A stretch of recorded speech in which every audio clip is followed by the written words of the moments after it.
دانیہ قرآن academy. یہ قرآن وہ رستہ دکھاتا ہے جو سب سے سیدھا ہے، اور مومنوں کو جو نیک عمل کرتے ہیں بشارت دیتا ہے کہ ان کے لیے اجر عظیم ہے۔ نحمده ونصلي على رسوله الكريم اما بعد فاعوذ بالله من الشیطان الرجیم بسم اللہ الرحمن الرحیم۔ السلام علیکم ورحمۃ اللہ وبرکاتہ۔ امید ہے آپ سب خیریت سے ہوں گے، انشاءاللہ جہاں ہوں گے ایمان اور صحت کی نعمت سے مالا مال ہوں گے۔ ہاں جی، تو آغاز کرتے ہیں ہم اپنے آج کے سبق کا دعاؤں کے ساتھ۔ تو چلیے شروع کرتے ہیں۔ اللہم صلی علی سیدنا و مولانا محمد وعلی آل سیدنا وعلى آل سيدنا ومولانا محمد وبارك وسلم۔ رب اشرح لي صدري ويسر لي أمري واحلل عقدة من لساني يفقهوا قولي۔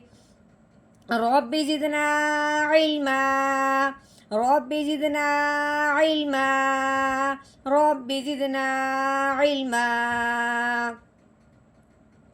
اعوذ باللہ من الشیطان الرجیم بسم اللہ الرحمن الرحیم۔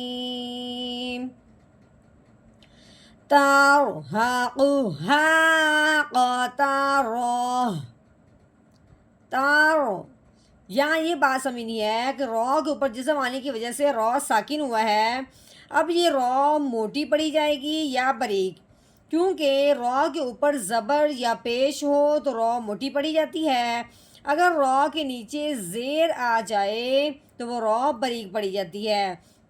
جب ہم یہاں دیکھ رہے ہیں، یہاں را کے اوپر نہ تو زبر پیش ہے نہ را کے نیچے زیر ہے، تو اب یہ جاننا ہے کہ یہ را موٹی پڑی جائے گی یا باریک۔ تو اس کو جاننے کے لیے ہم نے جانا ہے پیچھے، ٹھیک ہے؟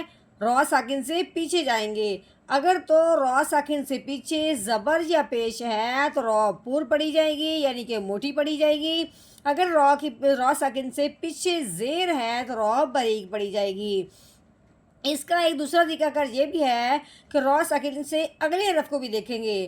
اگر را ساکن کے اگلا حرف جو ہے وہ موٹے حروف میں سے ہے، جیسے صاد، ضاد، اس طرح کے جو موٹے حروف ہیں ان میں سے کوئی ایک حرف آ جائے تو پھر بھی را موٹی پڑی جائے گی۔ لیکن اب کیا ہے، آگے تو ہاں ہے، ہاں موٹا حرف نہیں ہے۔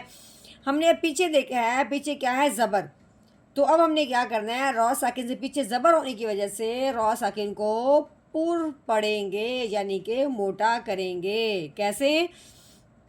تارو زبر تارو، کیسے پڑھیں گے؟ تارو۔ یہاں ایک غلطی یہ ہوتی ہے کہ ہم را کو موٹا کرنے کے ساتھ ساتھ پچھلا حرف جو ہوتا ہے ساتھ اس کو بھی موٹا کر دیتے ہیں، تور بنا دیتے ہیں۔ تور نہیں کرنا، تارو، تا باریک را موٹی، تارو۔ ہاں جی، آگے ہا کے اوپر زبر ہے، ہا زبر ہا، تارو ہا۔ قوف، یہ موٹا حرف ہے، حلق سے نکلنے والا ہے، حلق کی گہرائی سے۔ اس کے اوپر لگی ہوئی ہے پیش۔ قوف کو پیش کے ساتھ پڑھنا ہے، اور کیسے پڑھیں گے؟ قوف پیش قو، تر ہا قو۔